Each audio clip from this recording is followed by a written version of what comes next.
Good afternoon. Welcome back to the B&H Event Space. We are back with another episode from our ongoing Photo Managers series. So I would like to welcome to discuss iPhone photography tips, Nick Kelsh. Nick, how's it going? Good. Thanks for having me. I appreciate it. Of course. Thank you for joining us. I'm going to tell you right off the bat that I'm one of those people that has the self-imposed mental block that I cannot use a phone to take photos. So this is your ultimate That, test. I'm going to be listening. that might be much deeper than any kind of photographic problem. I must. It's all here. Yeah. Wait, so this isn't psychoanalysis? Ah, man, I'm in the wrong place. I'll throw in a little psychoanalysis for you. There we go. Well, Nick, I want to thank you again for joining us. Yeah. Of course, huge thank Yeah. you to Kathy and everyone at the Photo Managers Yes. for making this Yes. series a huge Yes. success with our viewers. And I'll Yes. remind everybody that we're going to be taking any questions. So if you want, throw them in during. We'll have a little time for some Q&A after Nick Okay. wraps it up. Okay. And Okay. Are you going to jump in if there's questions? Okay. Is that what happens? I'll hold it off until the end. We'll Okay. kind All of right. bottle it. If you guys have a Okay. question, throw it in. Don't hesitate. If you're joining us over there on YouTube, just drop it right into the comments section. And Nick, I'll see you in a bit for some Q&A. Okay. Thanks. As I said, thank you for having me. I do want to give a special thank you to Kathy and the folks at the Photo Managers. It's if you don't know about that organization, go to the link in the chat there, get to them, find out what they're doing. First of all, they are just about the smartest organization I've ever been associated with, and they are hardworking and kind, and they're doing a beautiful thing by trying to make the world a more beautiful place by preserving precious photographs and other stuff, one attic and basement at a time. So special thanks to them, and also to B&H. You guys have been nothing but a joy to deal with. I always recommend B&H to my students all the time, saying, why do you deal with anybody else? Go to B&H. They know what they're talking about. You probably don't want me to say this. The 800 helpline you guys have is number one in any organization ever, anywhere. Those guys are amazing. Okay. So let's see if now the test is, am I smart enough to share my screen? And it appears that I probably am. I'm going to give you 5 or 15 iPhone tips today. And I hope to make them practical, philosophical. I always tell my students, if it's not fun, let's not do it. Photography is fun. It's a lot of other things too, but photography is really fun and changes your life in the most wonderful way. For example, you can impress your friends and family. I am Nick Kelsh. I am an author, a photographer. Well, let me get to my new bio. That's my new bio. I'm so tired of bios. My new bio is this. When I was 21, I wanted to be a war correspondent. When I was 40, when I did a book about babies. So, did a lot of stuff in between, but that I'm an unusual photographer because I've written several books for photographers. I've written and/or photographed 9 books. Um, I'm a weird photographer, but I love it, and I mostly love teaching and sharing my photographic experiences and knowledge and all that. Anyway, getting into the photo tips. Here's the deal. I've got some unusual photo tips. I didn't pull some of these off of the internet. I can tell you this because I am the only guy out there, I think, that might be talking about the fact that the world is extremely flat. And then I like to raise the issue, how exactly does that relate to smartphones? Well, it starts with this. I think Lawrence of Arabia had something to do with me being a photographer. I grew up in a very flat place, and I was very aware of horizontal imagery. I'm not kidding. 70 millimeter wide is very horizontal. I grew up in, that's right, Fargo, the real Fargo. And it is flat as the Sahara Desert. And I think had something to do with my growing up as a visual communicator. It's like, I mean, think about it. The horizon is like this major graphic element in your life. So that's why I think back in the old days when I started, 35 millimeter cameras, when you put them to your face and held them normally like they were designed to be held, they took a horizontal picture because most of the world needs to be photographed in a horizontal fashion. If you wanted to shoot a vertical picture, you had to turn the camera on its side, and it was much more awkward. Now we've come to a place in the history of photography where they're building vertical cameras, which makes no sense to me. I get it, the little, the box, the smartphone, the iPhone is easier to hold in your hand, but I don't think you want every picture you shoot to be a vertical. In fact, I think you want about 20% of them to be vertical and about 80% of them to be horizontal. And that requires you to tilt that camera sideways. You're just going to have to deal with it because don't let the camera don't let the camera dictate your composition, the aspect ratio. I'll get to that in a while. That what aspect ratio you're going to use. Don't let it be dictated by convenience, right? So here I am with my big boy camera, as I call it. That's how you shoot a horizontal, and that's how you shoot a vertical with that. But if the subject is actually a horizontal subject, you might want to think about turning the camera on its side and not do what you see in this photograph right here. Nothing against vertical photographs, absolutely nothing. But it's a choice you make every time you shoot a photograph, okay? Now, here's a perfectly wonderful vertical photograph. You say, what's wrong with that? Well, nothing's wrong with that, but it was a horizontal situation. And, the world is little human moments happen horizontally all the time. If you look at many of the great street photographers, most of the pictures are horizontal. And of course, there's a vertical moment. I totally get it. And like vertical stuff happens all the time, but just don't let that camera dictate the way you're looking at the world. Look at the world the way you want to and not the way the camera does. Okay. Number two.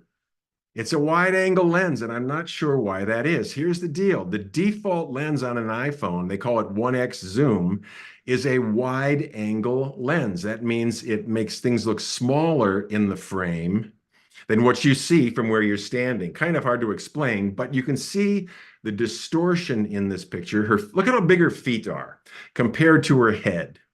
Her feet appear to be like, something out of who's Edward Scissorhand or one of those movies. There's a lot of distortion going on here, and you probably don't want that. So I recommend, if all these iPhones are different now, but I say take it from a 1x zoom setting and go to 2. And there we go. And there's 2x zoom, right? Now I've cropped her feet off. I've zoomed in on her some more. It just feels more natural. It feels less intense. I get why people might like that, all that graphic stuff going on up in the top of the picture.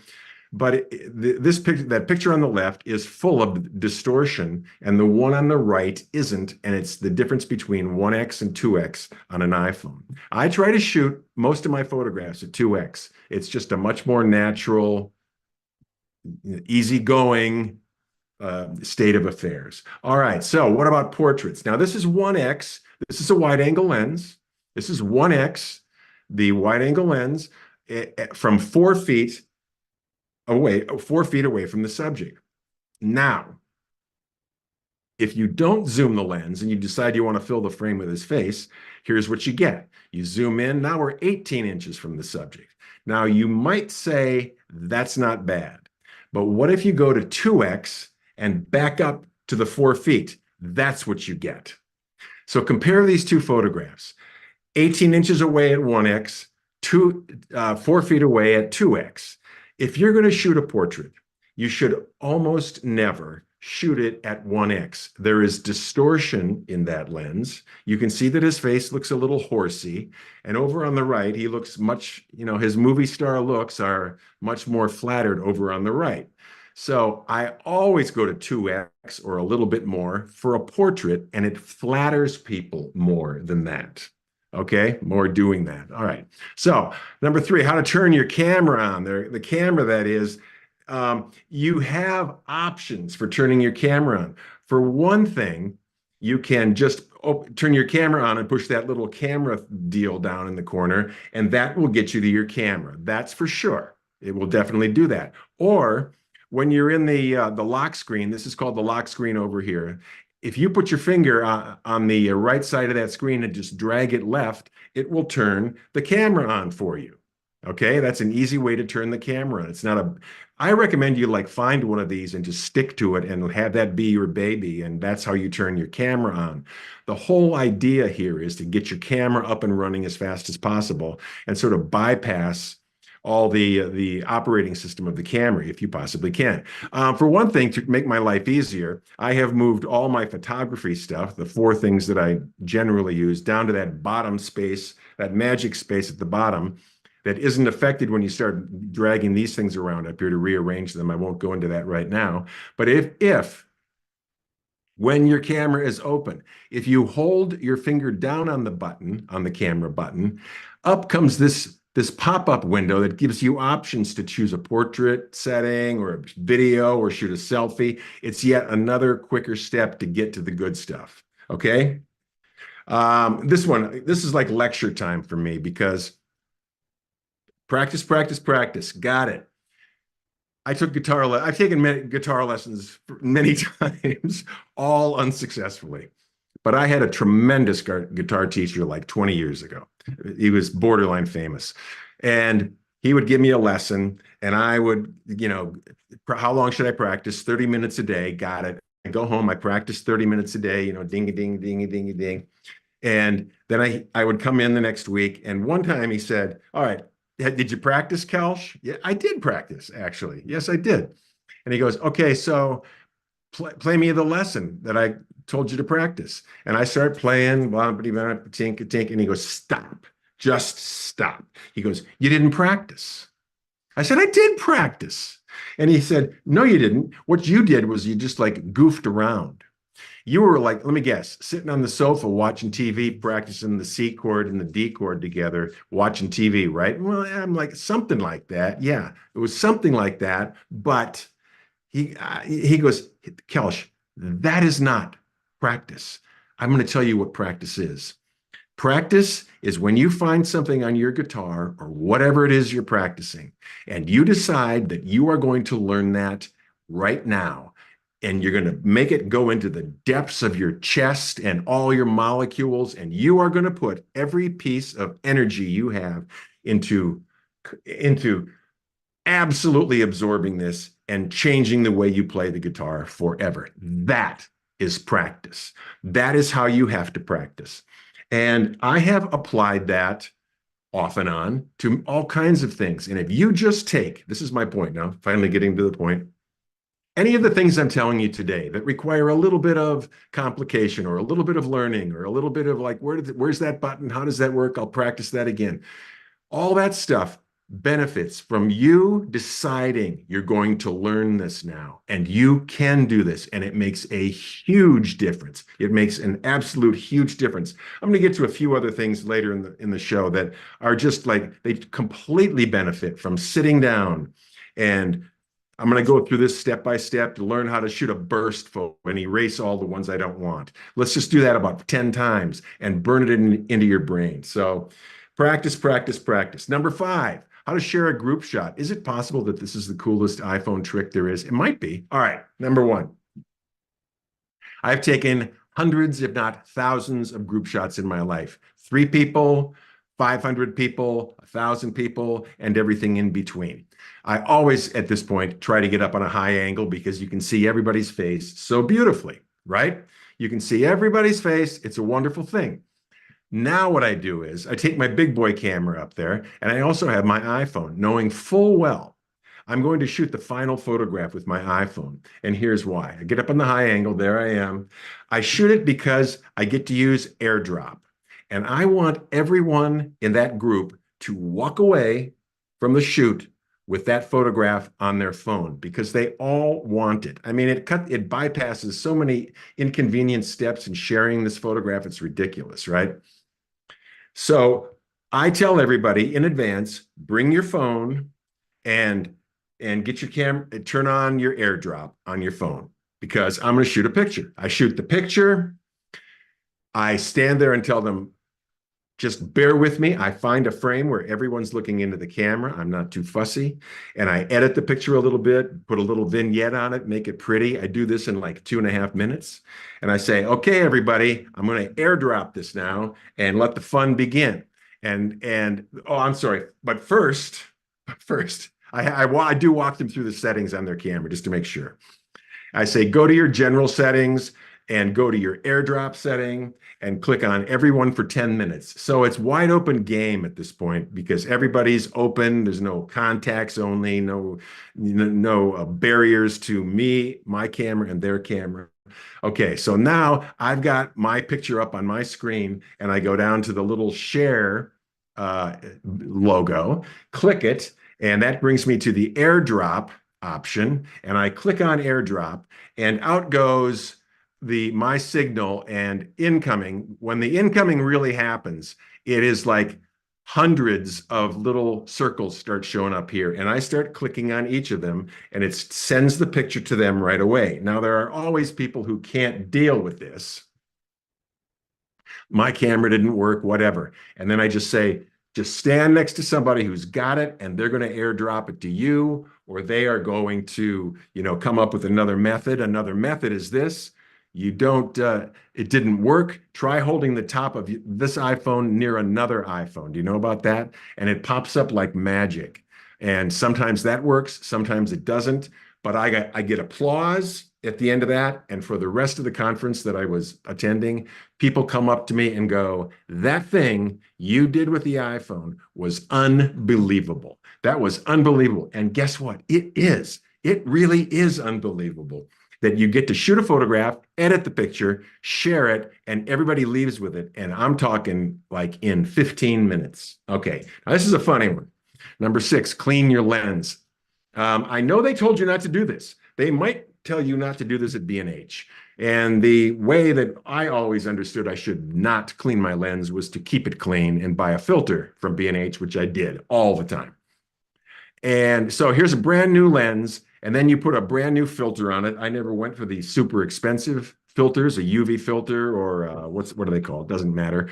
Clear glass, optically pristine, screw it on, never take it off. Lens stays clean.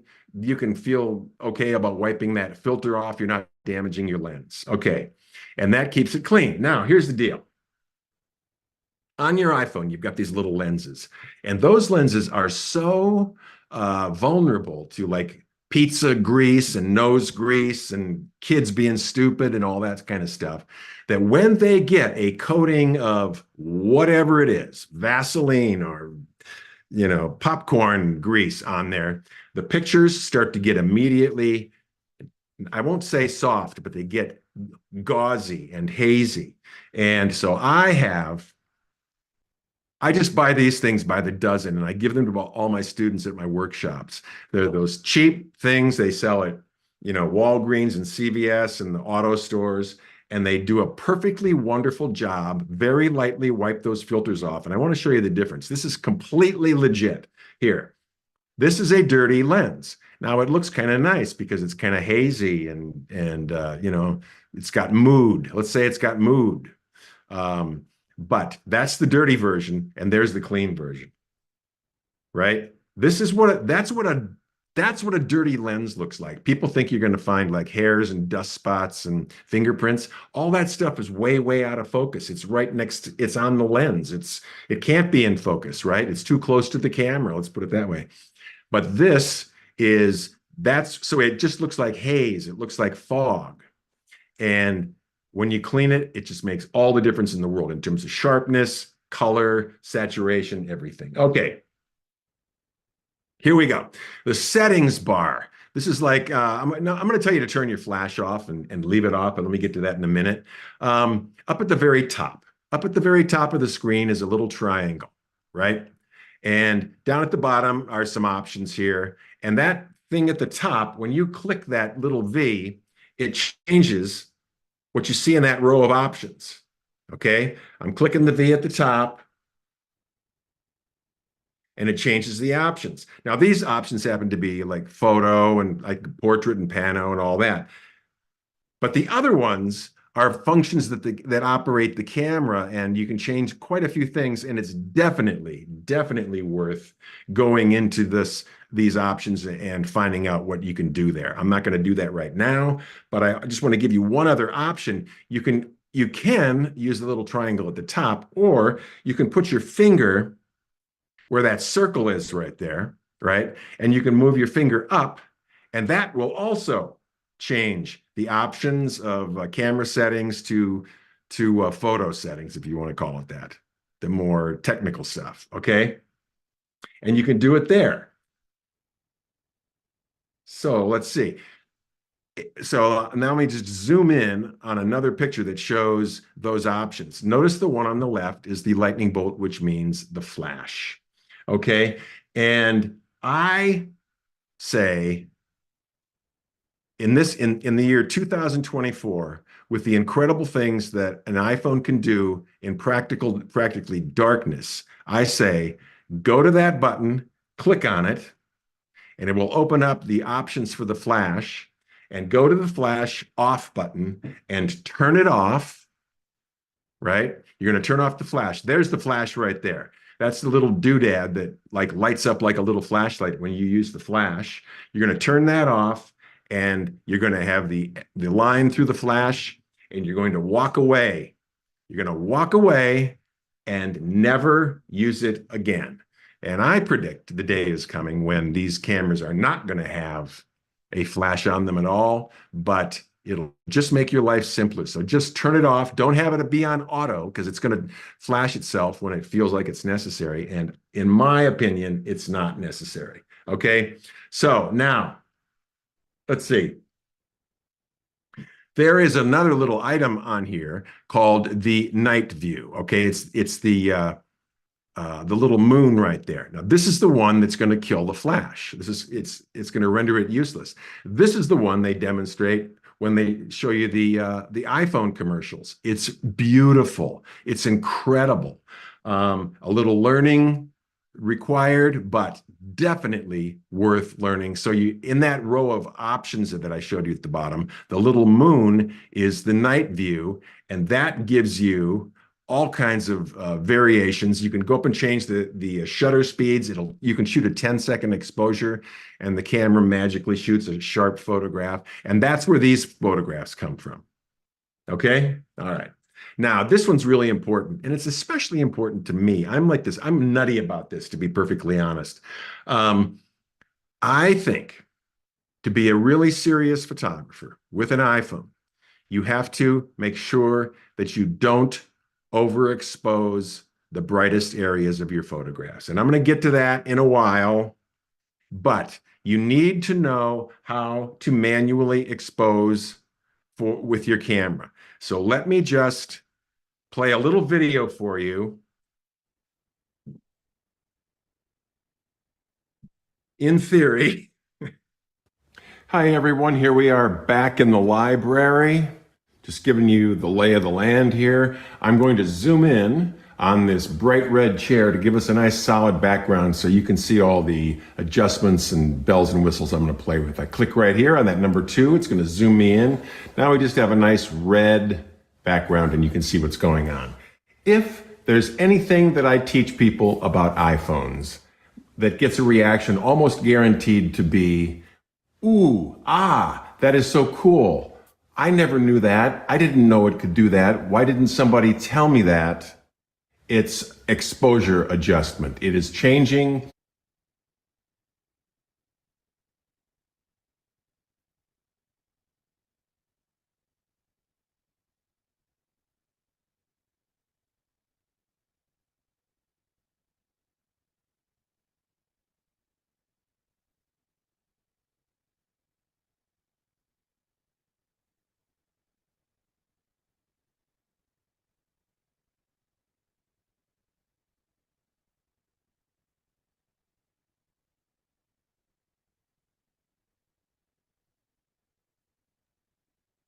Nick, you're still with us. Is my screen went dead? Okay. We see your share screen, Do you? Okay, that's good news. All right, hold on. but it's just not full screen right now. Yeah, okay. All right, I wonder, I'm just going to try this video again and see what happens. Okay.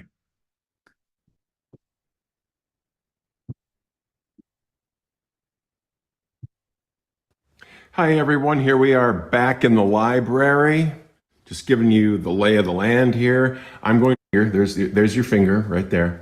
You click on whatever you're photographing. Just click right there, and up comes this square that is taking an exposure reading and focusing on that spot right there. And right next to it is a little sun thing that you can grab and go up and down and make your picture brighter or darker with your finger. It's that simple. You want to make your picture brighter, go up here. If you want to make your picture darker, go down here. Okay? So that's one way to do that. I'm going to, if anywhere I click, if I click someplace else, it will reestablish that square in that spot. I have found it's probably a good idea to get your cursor close to that little sun right there.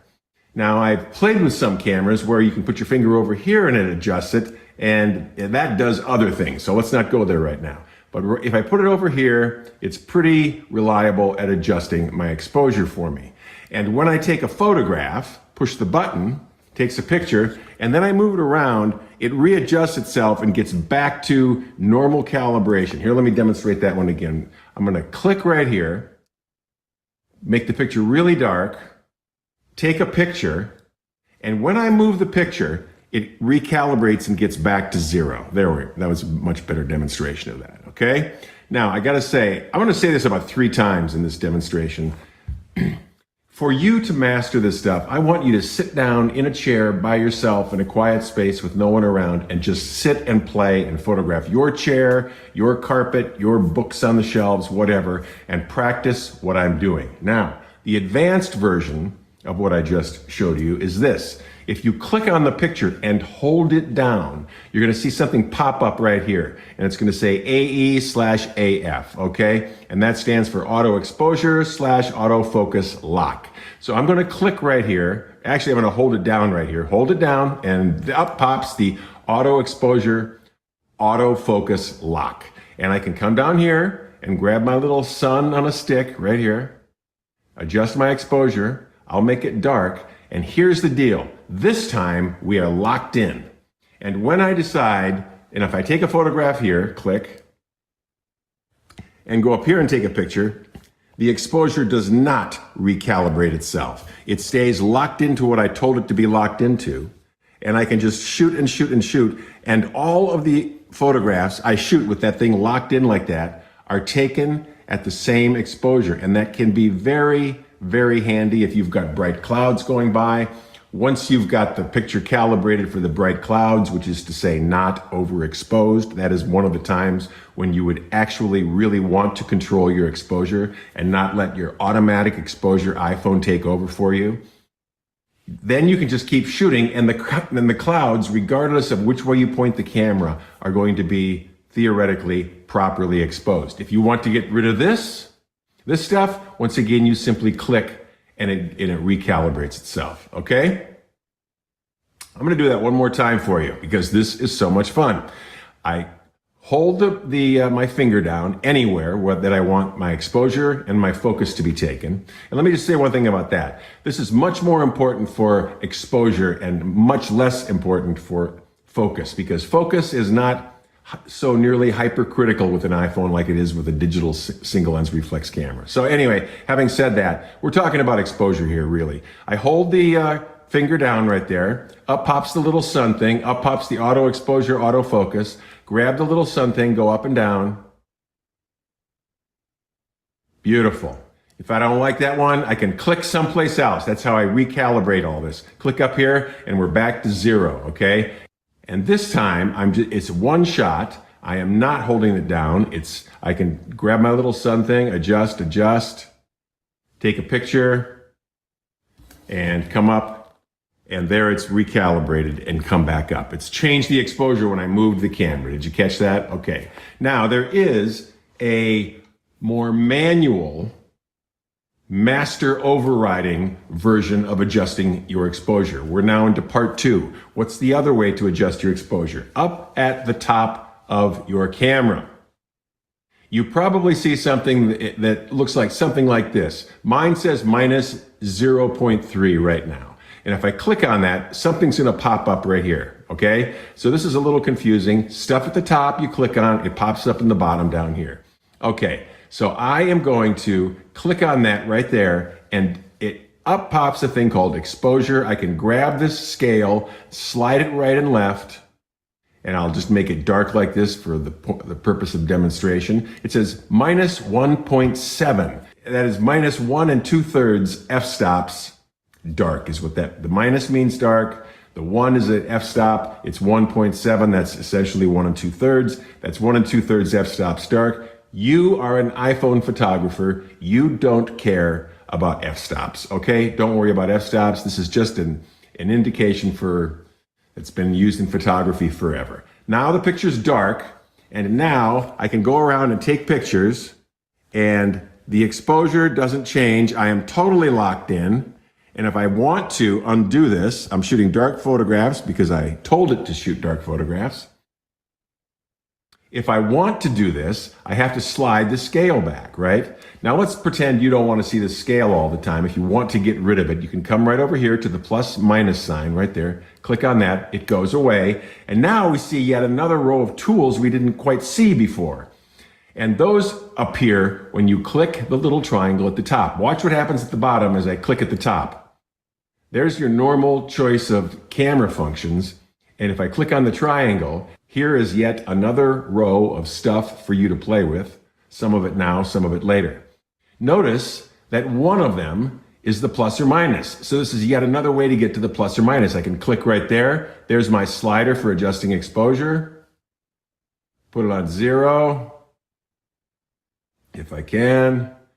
There's 0. If I want to get rid of it, I click on the plus or minus sign right here. Here is yet another way to get rid of this row of options. Just drag your finger down right here and it disappears, or you can drag it up like this. See, this is fun too. And it's right around in this area. Now, for some reason, I thought you could put your cursor down here, put your finger down there, that's supposed to be your finger, my finger. And if I drag it up right here, nothing happens. And if I drag it down, nothing happens. But if I start right here and drag up, I get that row of options, drag down, it goes away. Okay, so if you wanted to adjust your exposure, one simple way to do that is go here, click on the plus or minus, turn this down, take a picture, but don't forget to put it back. And I have to say a few words about that. I'll put that on 0. I'll close this with the plus or minus. I want to get rid of this row right here. I can click on the triangle up here at the top, or I can click right here and drag down and drag up. Okay, both of them do exactly the same thing. What is the problem with using the little slider? I can click there to get that tool, the exposure adjustment. What is the problem with using this? The problem is it's permanent, semi-permanent. If you set that thing, it is going to be there until you undo it. And you might just set it dark for the clouds one day and forget that your camera is set dark, and you might accidentally shoot unintentionally dark photographs. Hey, it happens. Just as long as you remember to put this back to 0, you're going to be just fine, okay? And to hide it away, click there. Want to get rid of this row, drag right here, and there you go. That is exposure adjustment. Later, I'm going to tell you, when we're really into shooting photographs, I'm going to tell you that I want you to err on the side of shooting dark photographs. And that is why you're going to really want to take advantage of this, okay? That's right. Hey, nothing wrong with a little repetition, right? It's good teaching, right, Mo? But it is good to watch that point over and over again. Here, I want to give you some examples of why I shoot dark photographs. I do shoot dark photographs. You might look at my original, straight out of the camera photographs and say they're too dark, but what happens is you give yourself an opportunity to do a beautiful job of editing them, is what it is. iPhones like dark pictures better than digital photography likes dark pictures better than light pictures. There's more information in a dark picture. So that's what I'm going to just drive into your head now. So when I'm shooting this photograph here in the little town nearby, I'm looking at the sunlight hitting the trees back there, and I don't care if the car and stuff gets a little bit dark. My son goes out to shovel the basketball court. I'm exposing for the white snow. It is almost always the most important thing to do when exposing to make sure that you have detail in the highlights. It is all about detail in the highlights. That's the opposite of what film used to be. Ansel Adams made sure that he exposed for detail in the shadows, and then he developed for the highlights to accommodate the highlights. Now we expose for the highlights and we use any number of editing programs, the one on your phone, and lighten up the shadows after you've taken the picture. That's a very common practice. But look at the clouds here. Look at how dark the land is in front of the clouds. The clouds have to have detail. They have to have detail. You got to see it. You can deal with the darkness of the land later. Here's the recent eclipse. It looked nothing like this. I darkened that picture down like many f-stops to get this shot as the clouds came by. Same here.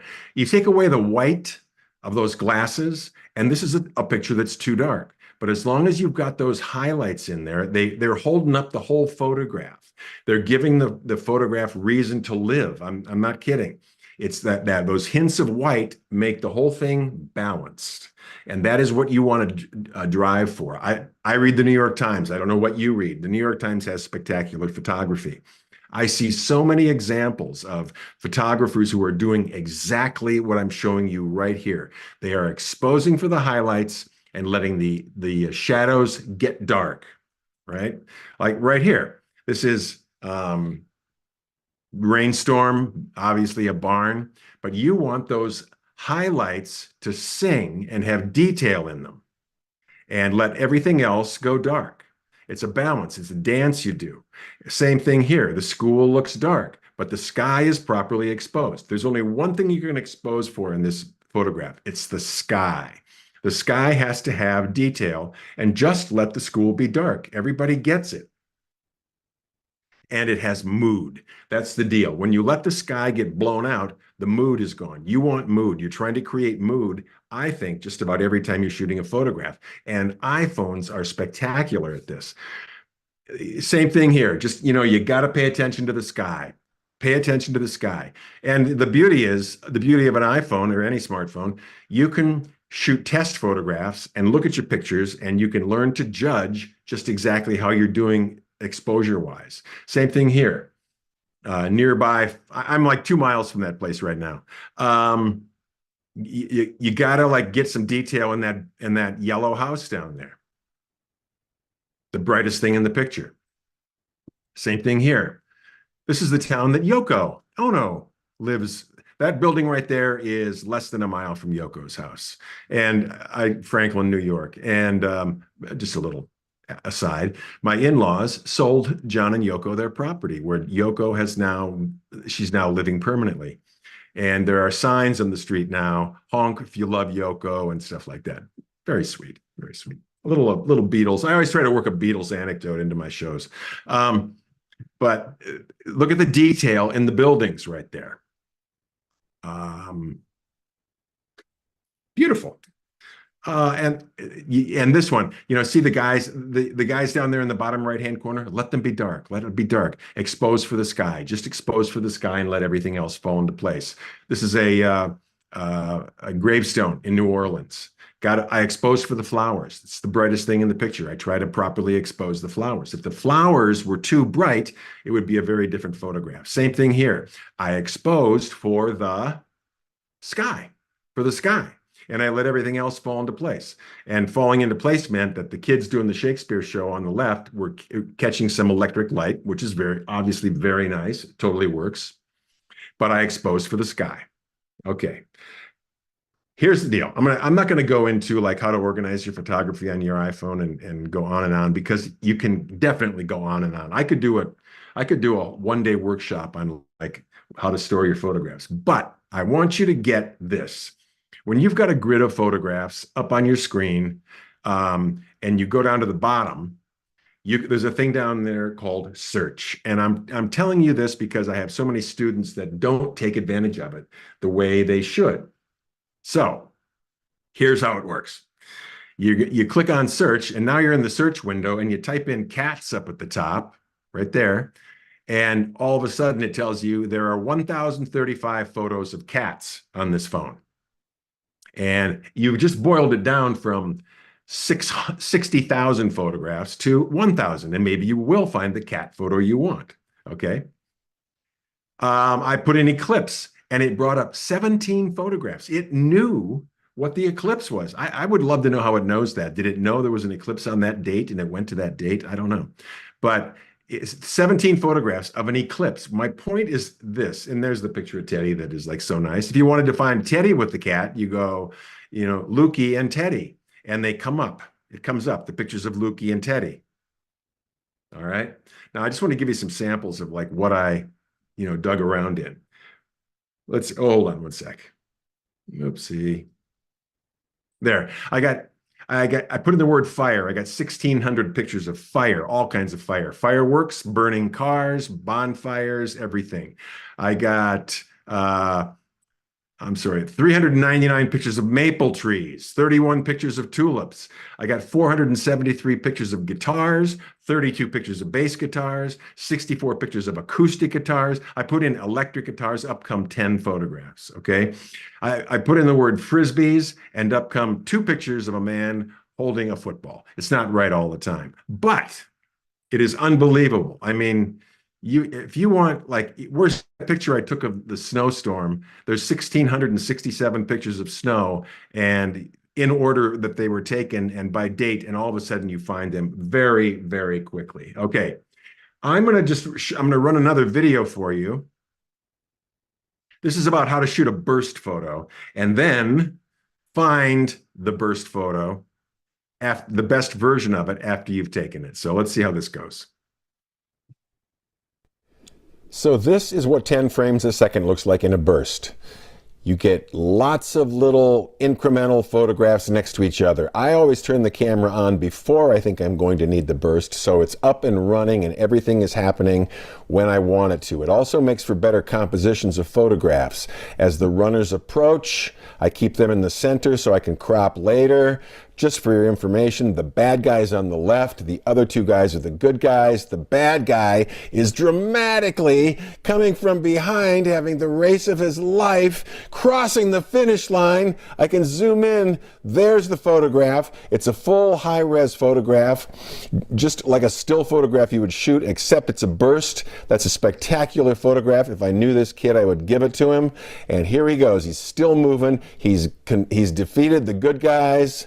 He's dressed in black, and I always keep shooting after they've crossed the finish line or after the peak of the action, because you just never know what it is you're going to get. Nice photograph. That's actually a nice photograph right there. There are lots of nice photographs right here. That's a burst, 10 frames a second. So let's take a look at what happens after you shoot a burst photograph. Here's a little point of confusion. This is a burst photograph, but it only looks like one photograph next to this photograph. It's someplace between that picture and this picture over here. It appears to be one photograph. The only thing that tells you it's a burst photograph is up here at the top. It says burst, and there are 100 photographs in this burst. This picture represents 100 photographs, and the only way to get into those 100 photographs is to come down here to the bottom and hit select. This is the magic step that I always forget. You need to hit the select button, and that will open up all 100 photographs. And you can scroll through them one at a time like this, or you can go down to the bottom, and there's sort of a timeline that shows you all the photographs you took in this 100 photo burst of pictures, right? And we can just go through all of them and, oh, look, a surprise. She jumps off. Now, this is a really great example of me thinking, well, the best photograph is going to be her peak action when she's just riding high, but she jumps off, and there, let's see which of these is better. I'm going to call that one the best photograph. And I can click anywhere on this photograph, anywhere on the page, and just click and designate that as my favorite photograph. And notice down here at the bottom, there's a check mark in the one that I just picked, right? And I can go back through these like this, but we've got the one check marked photograph as my favorite. One little other weird thing that I can't explain very well are the little dots underneath the timeline. There's one there, there's a dot there, and those things are supposedly the program telling us what are the best frames. Now, is that the best frame? I don't think it is. But let's just check this one out. Is that a best frame? That hardly seems like a best frame to me. I can't, for the life of me, figure out how they think the machine is going to pick my favorite photographs for me, so I'm just going to do it myself. There's my favorite right there.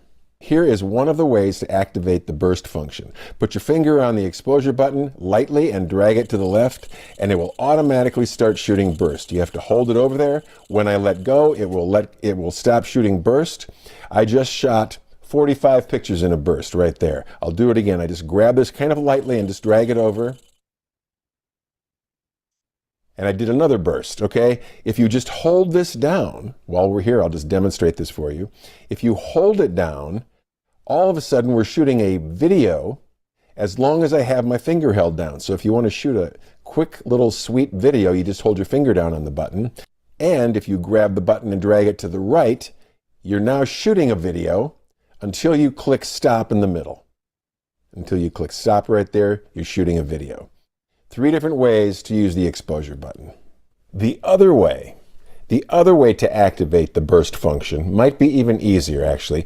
Go to settings, go to camera, open up your camera, and go to use volume up for burst. You can turn this off and on right here. And what that does is it allows the up volume button on the side of the phone to become a shutter button. And if you hold it down, it will activate the burst function for as long as you hold it down.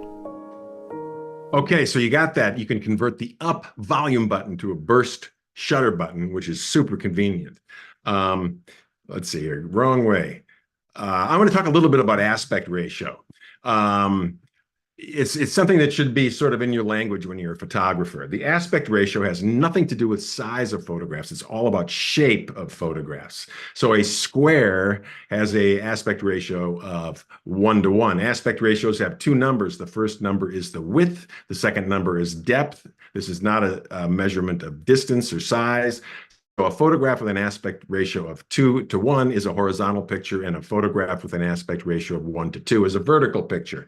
So this particular photograph right here is a 3:4. That's really all you have to know, but it's good to be able to talk like this. A 16:9 aspect ratio. Now, there's a funny thing on the iPhone. This particular, I have it set, it's shooting 3:4 pictures, but down below on this button, it says 4:3, which if Steve Jobs were still alive, he would never have let that fly. I don't know how they got to that one, but. So aspect ratio is a little confusing on the iPhone, and that is because of this. There are 2 places that you bump into the aspect ratio when you're shooting a photograph. Number 1, before you shoot the photograph, you have to deal with aspect ratio. And number 2, if you want to, after you've taken the picture, you can deal with aspect ratio again and change it in your cropping. So here are the things to consider when you are dealing with aspect ratio. Okay, first of all, to set the aspect ratio on your camera, you can do it one of 2 ways. The little triangle at the top, push the little triangle, and you'll see we can toggle back and forth with the little camera settings right there. One of them says 4:3. If you click on that one, it shows you the aspect ratio possibilities of the picture you are about to shoot, and they are minimal.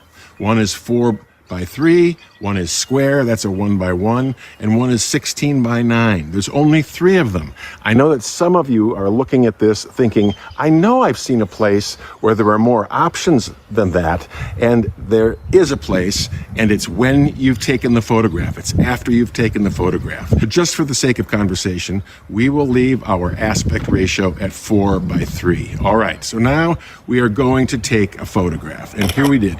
We've got a photograph, we can open it up, and when we say edit the photograph, watch what happens. Click that at the bottom, and we have to go to crop here. This is where it gets a little murky, but you've got to hit crop at the bottom, and up at the top, there's a little pile of squares up there on top of each other, a little icon, and I'll click on that, and that opens up a series of options of aspect ratios to be seen at the bottom. So it's down at the bottom, up at the top, down at the bottom, up at the top. It's a little confusing. I highly recommend you sit down by yourself and play with this and get comfortable with all of the options. Okay, so here are various options right here that were not in that original set of aspect ratio choices. So let's just say this one's going to be a 5 by 7. We'll click on 5 by 7. So there's a 5 by 7 aspect ratio. Okay? Now I just want you to notice something. If I go to 9 by 16, here we'll go. Let's see, come on. There's 9 by 16. Look at the 2 little rectangles below the photograph showing you that that's the vertical version. And if I click on the horizontal version, it turns it into a horizontal. And now it's a 16 by 9 as well it should be. Okay, I'm going to go back to the 9 by 16. Now, if I want to get as much juice, get as many pixels out of this photograph as humanly possible, what you do is you slide the scale all the way to the right and you go to original. And despite what you had chosen as your original aspect ratio, if I click it here, it turns it into a 3 by 4, which is significant on an iPhone because that is the full frame size aspect ratio on an iPhone. That is as many pixels as you're going to get, and anything that's not a 3 by 4 is going to be cropped or adjusted by you. If you want every single pixel, and if you're a serious photographer, you probably do want every pixel. You want to be shooting at 3 by 4, and that's going to give you a full frame, all the pixels you can get, everything you can squeeze out of your phone, photograph. Let's see. Okay, there we go. I want to say something about composition here because it's so important and it solves so many problems for photographers, and there's like always something that you can do with composition. And iPhones are very friendly for being very playful because you can shoot so many pictures quickly. So here's a picture that a student shot. You know, it's 95% white. It's half of a human face. It's an interesting composition. Here's a picture that I shot with the flowers getting cropped off the top, and it's more tablecloth than flowers. This is the kind of playing around I'm talking about. Half of the cat is in the picture.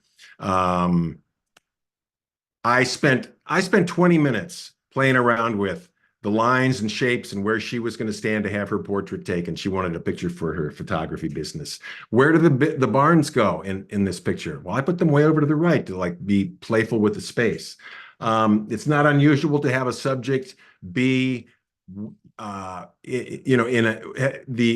sure you probably already know about the grid, what am I trying to say? The rule of thirds. Thank you, God. The rule of thirds, where you divide the picture into thirds horizontally and vertically, and then you put your subject at the intersection of 2 of the lines. And that's kind of where this guy is right here. Now, there are always exceptions. The lady sent me this. Actually, she didn't send me this. I'm using this as a demonstration. It's just much better the way she sent it to me with the buffalo off into the corner. Now, I know there are always exceptions. There's always exceptions to stuff right in the middle where it feels very confrontational and right in your face. But most of the time, You want to be playful. You want to get stuff out of the middle of the frame. That's what you want to do. Now, the other thing that I have to mention it to help you become a better photographer, is just like looking for the good light. In a messy room with the kid reading by the window, the light makes it. A man holding a newspaper, out on a fall walk with the sun hitting a tree, a camera with fruit, under an awning, at dusk when the sun is still shining a little bit. You got to keep your eyes open for this light. When you find some good light, you're going to find some good photographs. This is a picture of a flag. You've seen a flag a million times. This is a unique picture of a flag with all the texture in that thing. The light makes all the difference. You just keep shooting and watch what the light does in your camera and learn from it. Let the light teach you. Windows are a beautiful thing here. Late in the afternoon, in the fall, in the shade after the sun goes down, heading up the fire escape at an old school. This is actually midday sun, but light on the sheep's face, not on the human face. You can't even see it. Windows are just the classic. This is how they've been doing it for centuries, almost centuries. That's the same window light you see right there. Walking down the street with a patch of sunlight. The light coming off computers. A boy composing a guitar song. Winter in the Catskills. A boy at camp with light bouncing off the floor. Windows, always windows.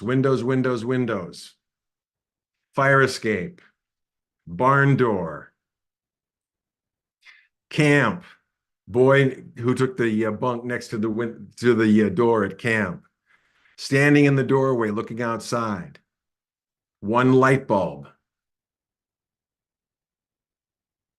Middle of the day, cloudy day. Cloudy days are perfect. Okay. I want to show you some photographs taken by famous photographers, and I'm showing you this because these guys can inspire you, but I want you to be inspired by the fact that you have sort of what they have. And this is important. Sam Abel was he still is a great photographer. He worked for National Geographic for decades. He shot a lot of pictures that look like this.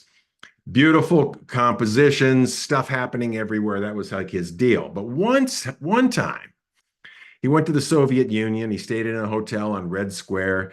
They had put pears in the window to ripen, and he shot this photograph. And this photograph, look at the lighting, look at the simple composition. I get that it's Red Square. That makes it cool. The curtain's cool. This picture was chosen as one of the most popular photographs that was ever in National Geographic. It's always in their like top 10 list of the pictures that got the biggest raves from people. This picture hit a nerve with people. And look at how simple it is. You could shoot this photograph. Okay, this is Dorothea Lange. Dorothea Lange is one of the all-time American great photographers. She shot this picture of migrant workers. The mother is obviously got her concerned look on her face. It's been called possibly the greatest photograph ever taken in America. And yet, look how simple it is. They're in some kind of a tent. I've seen photographs of whatever it is they're sitting in, but they're in some kind of a tent. And look at how beautiful that light is. So simple. You could do that. You could do that. Edward Weston was a brilliant art photographer. He photographed peppers. He photographed lots of peppers, and when he had a picture he liked, then he ate them. And these peppers are in every single history of photography book. And, the erotic shapes, the light on the peppers, gorgeous, gorgeous, gorgeous. Irving Penn, maybe my favorite photographer. And Mrs. Penn had two very talented sons, Irving and Arthur. Arthur directed Bonnie and Clyde. I digress there. But Irving photographed lots of people in his studio. The only light he had was a big window. A big window in Irving Penn's studio. He got everybody in the world to come to his studio. Picasso was one of them. And he also photographed frozen foods. I know. But look at how beautiful that is. I think this is the greatest food photograph ever taken. Okay. Deanne Arbus. My point being, you could do that with your iPhone. You could do that with your iPhone. Deanne Arbus was a troubled woman, sadly committed suicide, one of the great photographers of the last half of the 20th century. She photographed people on the fringe, troubled, just people with lots of problems. And she shot this photograph in Central Park where she was a regular fixture. And this is her most famous photograph. I just want you, I got to get in close on the hand grenade in the hand. But this is what her most famous photograph. You could do this with an iPhone. Maybe the greatest photographer ever. He's probably the one name that would come up at the top. Greatest photographer of all time. Who is it? It's probably Henri Cartier-Bresson. And French, lived to be an old man, shot lots of street photographs that look like this. These perfect, beautiful, exquisite moment compositions. But his most famous photograph is this little boy walking down a Paris street with 2 bottles of wine that I read one time, probably hung in every French bakery and liquor shop in Paris, in France. This picture was everywhere. That's his most famous photograph. You could do this. Here's Gene Smith. Gene Smith is, you know, he's at the top of some people's list. He's on the Mount Rushmore, that's for sure. Life magazine sort of invented the picture story, the picture essay. And here's one of my favorite photographs of all time. He got the Pittsburgh street directory. You get all the names of the streets, and he found a street named Dream Street and went there just to find what he could find in terms of photographs. And we loved this photograph when I was a kid in journalism school. And finally, Gene Smith was everywhere, all over the world, photographed all the jazz greats, blah, blah, blah. These are his children walking down the street, not walking down the street, going for a walk in the park with their father, and he shoots this photograph, his 2 kids. And this was Gene Smith's most popular photograph. The viewers in Life magazine went crazy for it, and it still is a gorgeous, gorgeous, classic American photo history picture by W. Eugene Smith. And you could do this with your iPhone. There's no question. I just want to put this up. We are having I've got an iPhone photography course that lasts 4 weeks. I would love to invite all of you to come there. I don't know if we're able to get that link into the chat. We were a little behind on that. You might want to screen grab that if you're interested. $97. For $97, I mean, I teach not just about photography, which I do, and I love to teach, but I also teach how the iPhone applies to all the basic requirements of being a good photographer. There's no doubt that the iPhone is, you know, one day are all professional photographers going to have a camera that looks like the one that you probably have if you're attending an iPhone seminar? I think the answer is yes. I think that it's just going to get boiled down and boiled down and boiled down. And you need to be there with your iPhone. So I want to thank you all for coming today. I don't know, do we have questions out there? Or did I use up our time? How are we doing, guys? No, we have a couple minutes. If people have any questions, Anybody got any to questions? get those in. I'm going to start it, Nick, with a question for you. Okay. How often do you carry an actual camera, non-phone camera? It's embarrassing. It's embarrassing. I love my iPhone so much. You know, a friend of mine, I did get a grant from the New York State Arts Council, and I'm doing country roads. I live in the country, and they're spectacular. And the Catskills, they are spectacular. And I'm doing that with with a high-res camera, and it's very different. Here's the bottom line, like with the group shot that I said, I bring a big camera up there and then I shoot it with an iPhone. I could do that on some of my road photographs too. And I really believe I could make some 16 by 20 inch prints and nobody would know the difference. But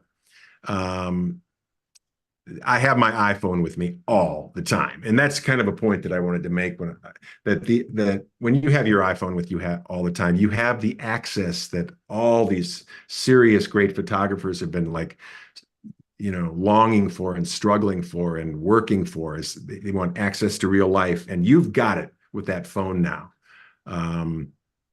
it's a gift. It's a gift from the photo gods for sure.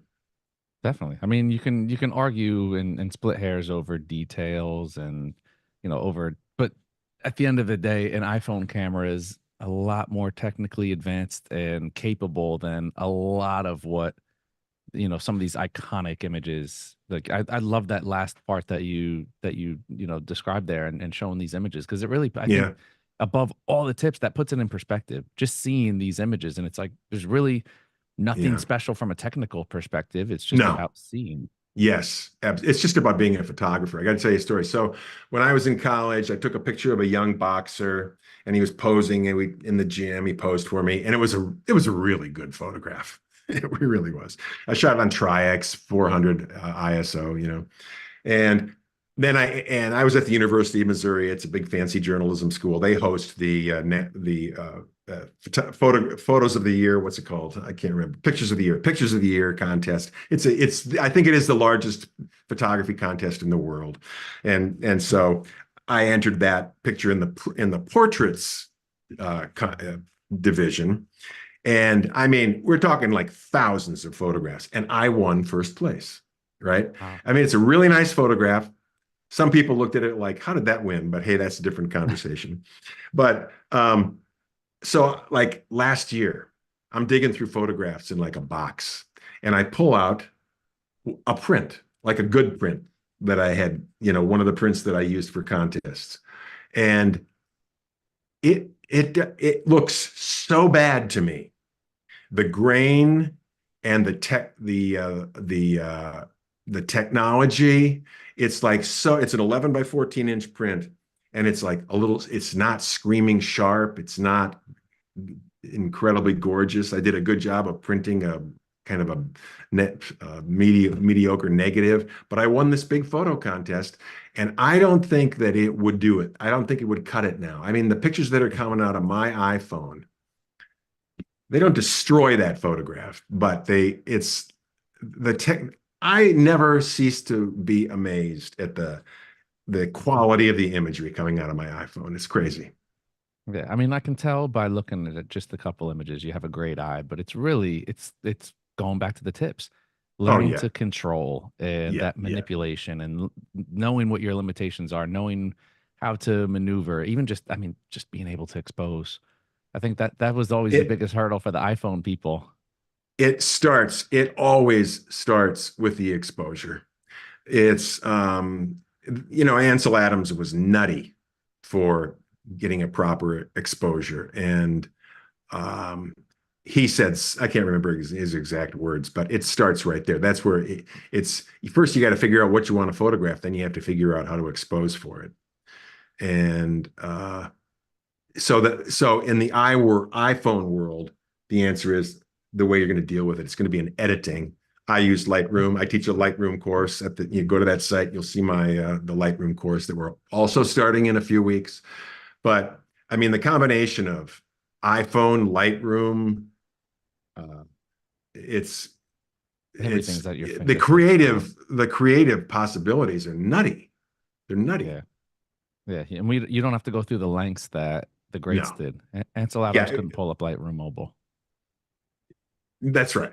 Yeah, let me tell you something. I was really good in the darkroom back in the old days. I was, I loved the darkroom. I was good in the darkroom, but I was a hack, in terms of like all these other the great photographers, Edward Weston and those guys. Those guys were scientists, fanatic artists, geniuses. You put all this stuff together, and then all of a sudden you got an Edward Weston photograph, right? And now, so they're at the top upper echelon. Well, let's just pretend I'm not the greatest photographer in the world, and you're not, and neither is anyone else listening to this show today. But you put the iPhone in their hands and you give them some basic lessons, and all of a sudden it's off to the races, and you're shooting photographs that look shockingly good, shockingly good. And the camera is helping you along, and some knowledge from people like me is helping you along. And this is a great time to become a good photographer. There's no doubt about that. There's no doubt about it. Yeah, definitely. You don't need to know the entire process. I think No, you there's a don't. lot of You people, don't. and they've made it so accessible that now if you have a ton of people who have a great eye. They see the world Yeah. in such a unique way, and they don't Yeah. have to know steps 1 through 10 to be able to show the world to people. They're able to Listen, just click a button. I've been teaching like 15 years, and we did an iPhone course in January, and we had 30 people. And one of the assignments, let's say landscape, and they shoot some landscapes, and I put them all in a big show, and I talk about it for like 2.5 hours, right? And I looked at those photographs. It was the best set of photographs I've seen to come from amateurs ever in 15 years. Yes, they listened to my instruction. Yes, I'm probably a better teacher than I was 10 years ago, but you put that phone in their hands and like give them some hints and suggest that they take a picture at a certain time of the day and don't do this and maybe do this. And all of a sudden, everybody was shooting good photographs, and it was so satisfying and gratifying. It was amazing. It's amazing. It really is. Like you said, wonderful time to be alive. A huge thank you to Nick is. Kelsh for joining us. The photo managers, again, always Yeah. putting on some wonderful programming for us. So, Nick, can't thank Thank you you. enough for sharing the platform. You're welcome back whenever. And to all of our viewers out there, we'll Thank try to you. get that link dropped into the YouTube section there so you guys Okay. can follow that for those who are not tuning in live. To everybody else, thank you for joining us live. This has been another edition of the B&H Virtual Event Space. Catch y'all next time.